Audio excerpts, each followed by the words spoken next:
Hey, I love talking about music, and more than half the time I drive people crazy because my enthusiasm for music, passion for it, I don't know, overwhelms them or just simply annoys them. So I thought maybe I'd challenge the thoughts, and observations about the music I love that's always swimming in my head. I don't know, into some social media posts, and maybe if I can accumulate them, it'll help draw attention to my own music, my own original music, which I'm most passionate about. So today I'm going to talk about an album that is very dear to me. In many ways, to me, it's the greatest album ever made, although the Smashing Pumpkins' Autumn has taken that crown recently. But before that, this was the one, and I still think, even over Autumn, this is the most perfect record ever made. There's nothing I would change on this, and I dare any of you to, and please do, if you disagree, let me know. I dare any of you to defy that claim that there is one off-note, nuance, atmospheric, specific lyric or vocal note. It's Mark Lanegan's "Whiskey for the Holy Ghost." Um, Mark Lanegan, you could see right up there on my inspiration wall. That's where I practice all my music, make all my music. You see Screaming Trees, Sweet Oblivion album, fantastic record, one of my favorites. Mark Lanegan was the singer for Screaming Trees, one of the great Seattle bands that never achieved. That's my facial tick. I'm fine. Don't let it worry you.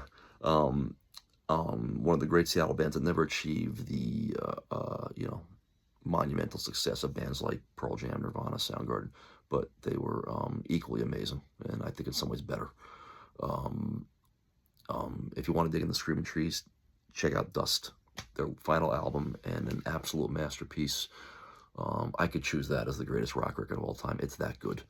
But we're talking about Mark Lanegan today. In the 90s, Mark Lanegan quietly made some... Man, okay, I'm going to have to pull out my bucket of adjectives here to try to do it justice. You can only do it justice with a plethora, to indirectly quote Three Amigos, a plethora of adjectives, because the music is that extraordinary on Whiskey for the Holy Ghost. So, and Mark's other solo records, sorry, Winding Sheet, Scraps at Midnight, I'll Take Care of You, his covers record, select songs off Field Songs. Field Song is a great album. I don't put it in the league as those other ones, as those other ones I just mentioned. But the music he made in the 90s, it's transcendent. It's divine. It's very mortal. It's very spiritual at the same time. It's very kicked in the teeth and gritty, and like I said, very very mortal. Expressing mortal flaw, but also religious, spiritual yearning, even if it's not in overt terms. And it's just amazing sonically. It's amazing music, amazing songcraft. I put Mark up there with Sinatra, and that this is not my fanaticism speaking. I think I grew out of all my fanaticism. Lil Wayne was the last fanatic phase I had in my mid-30s. I think I have a very balanced admiration for the great artists that I admire. And again, you can see them. You can see many of them on the back wall. But Mark, I put him up there with Sinatra. I mean, and again, if you disagree, well, make your own video or write some shit talk comments.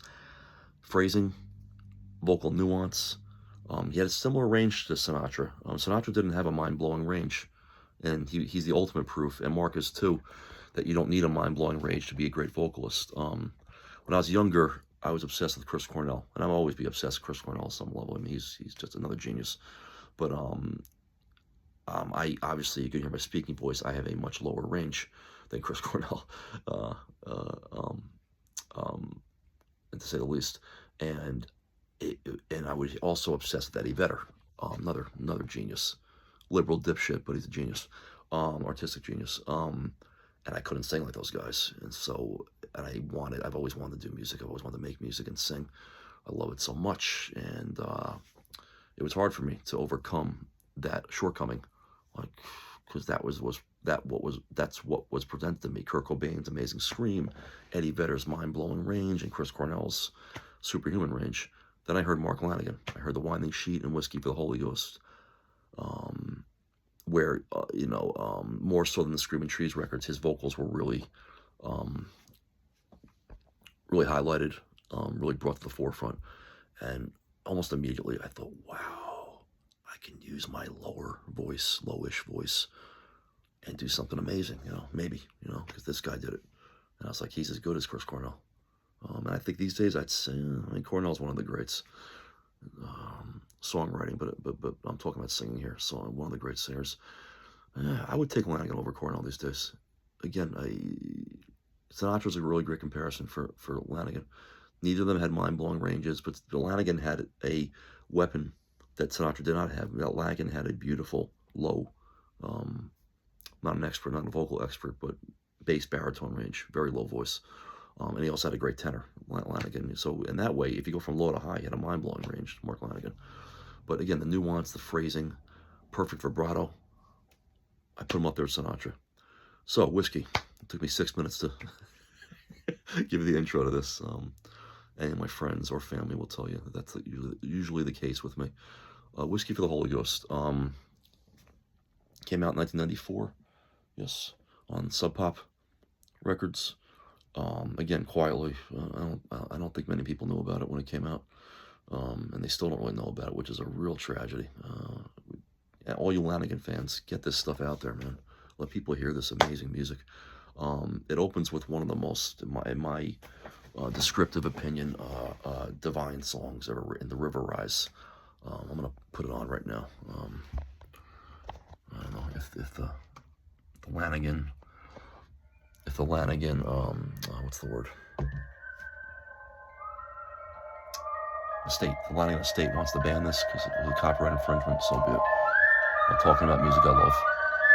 It's got this creepy intro, which is kind of off-putting. I always loved it. It never threw me off.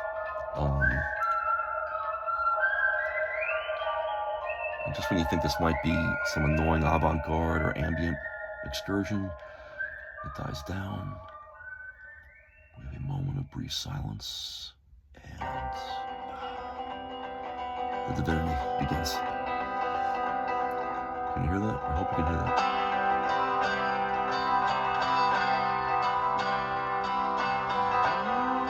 There's the voice. 3 guitars all playing a C chord. One's a riff based on the C chord bass notes. And this is a good illustration of one of the amazing things about this record. It's the arrangements, the instrumental arrangements, and the production too. It's an amazing sounding record. The bass sound, it might be the best bass sound I've ever heard.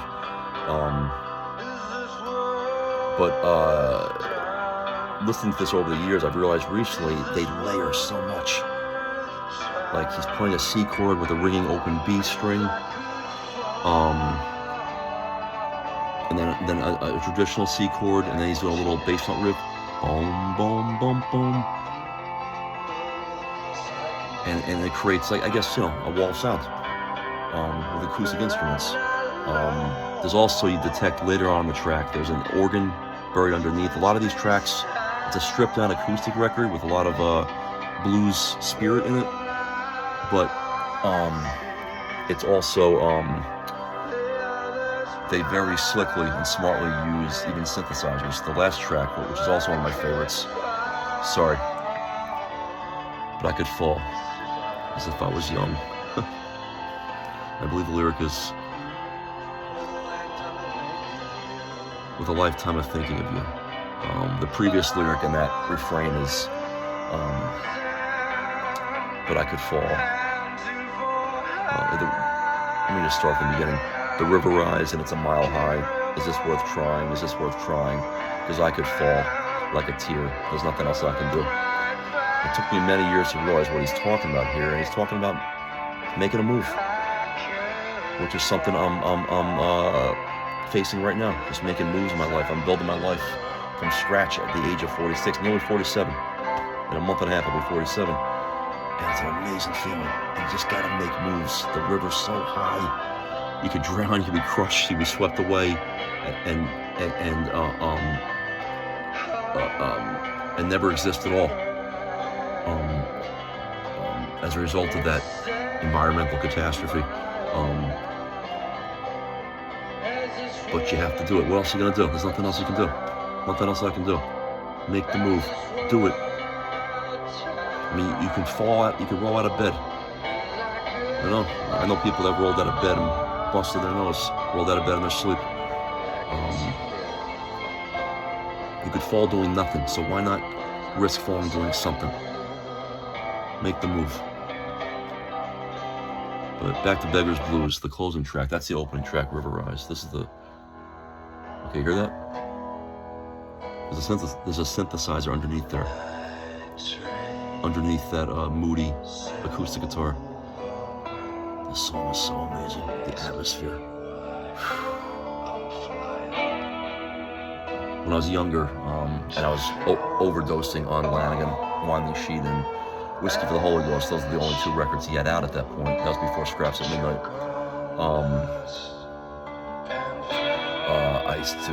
I had mental health issues.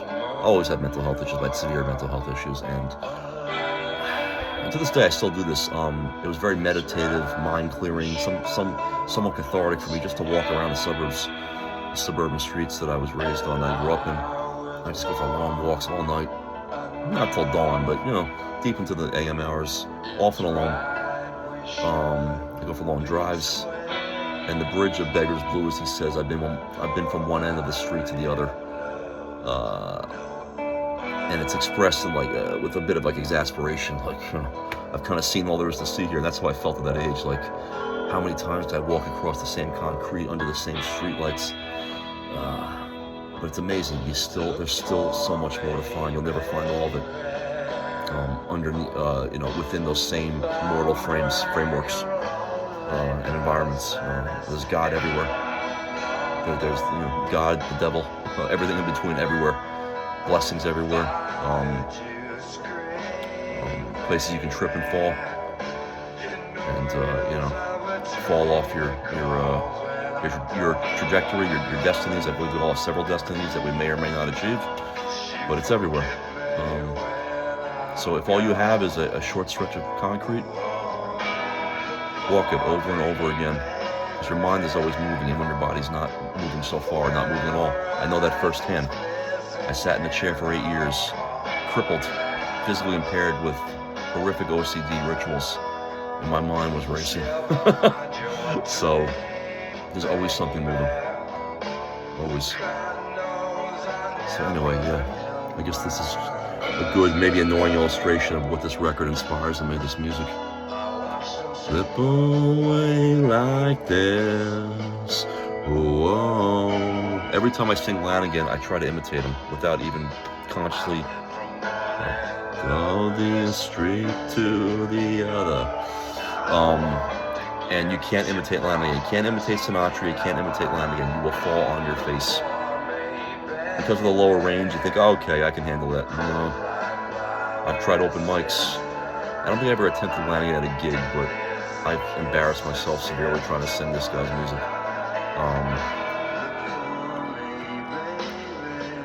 But yeah, you hear at the end, there's a synthesizer at the end of this. You hear it at the end most of all. I love this winds down. They took the synth out here. Okay, let me find it.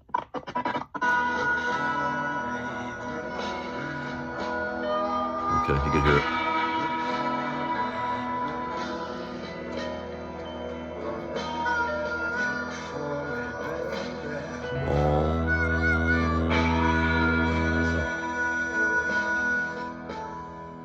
It just faded. That's a synth. Other standouts, Kingdoms of Rain, another really dark song, but it's beautiful. It's a love song. You turn your eyes to better men. Before I go, I'm carrying a cross on the hill, using the biblical, Jesus-related imagery. I think to describe him a broken man. He lost his love. His love doesn't want him. So he's suffering his own. His own tortured death, maybe self-inflicted death. As Jesus chose his own, chose his destiny of the crucifix, of his death by crucifixion. Very poetic. Before Before I go, I'm hanging across in the hill.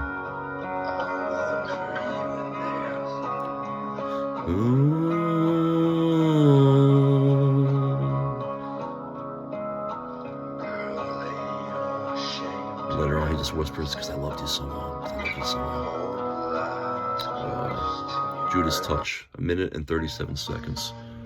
Covers so much ground.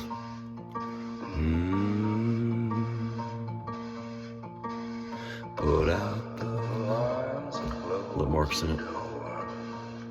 I need you more than I did before. Old Jack's been killed and buried away.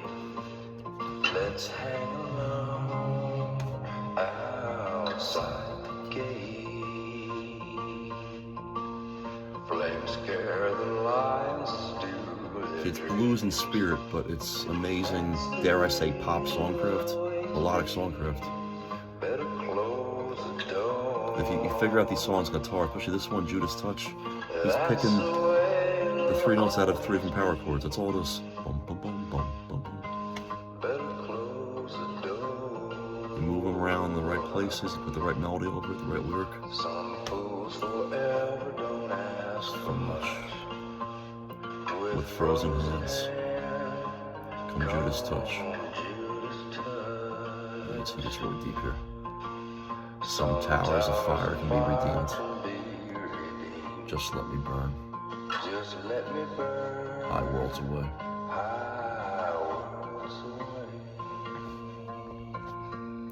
It's got a nice wholesome, which was a single, House of Home. Beautiful song. I'm not going to say it's a pop song, it's not, but soulful. House of Home, and then it's got a rocker. Somewhat in Screaming Tree style, Baracho, a killer blistering rock and roll song.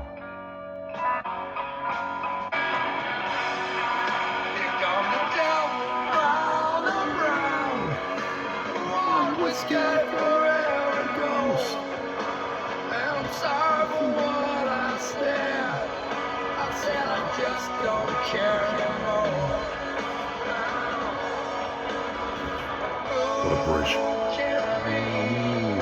On the notion.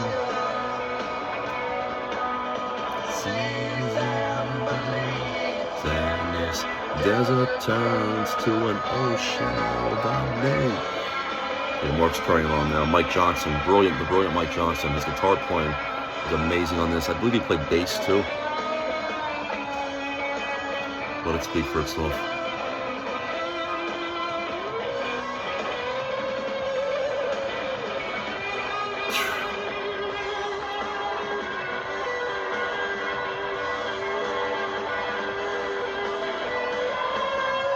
Brilliant noise rock guitar playing.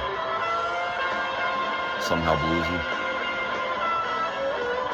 Almost classic rockish through an avant-garde avenue. Great solo.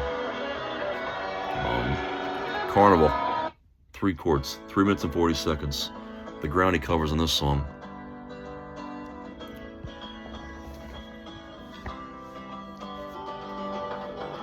Where in the world have you been? It's as strange as I've ever lived.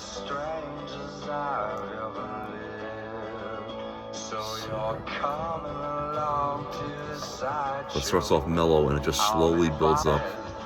Mark starts stretching his range out. He gets into that beautiful tenor.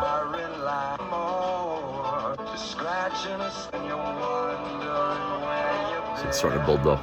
The arrangement beefs up. The violin comes in. I love when he turns it up, which I believe is coming up soon. When he jumps up and register.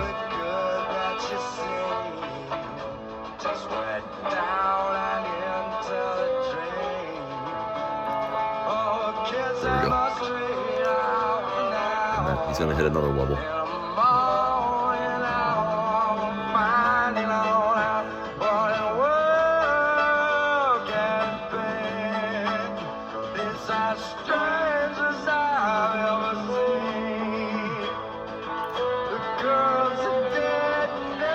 girls are dead in their eyes.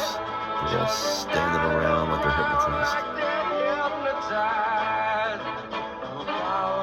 talk about phrasing, delivery, nuance. The girls are dead in their eyes. Divine. Divine. Divine from a very mortal place. If you read his amazing autobiography, Sing Backwards and Weak, you know just how mortal Mark Lanegan was.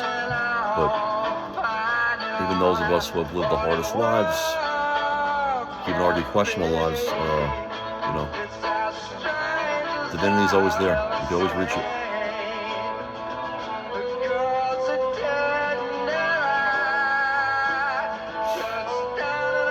That's a master class in singing.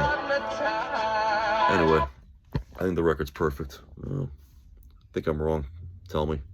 Make your own video. Instead of shitpost, man, just respond to creation with more creation.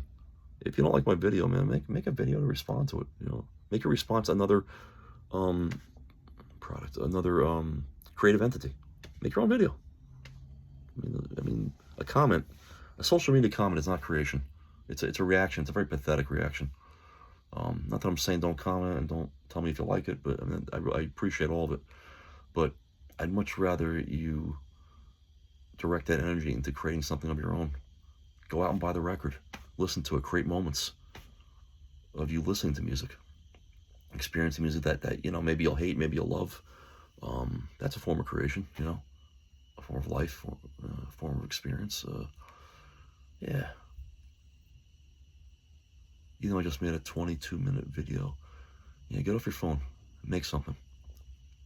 All right. Thank you, everybody. God bless.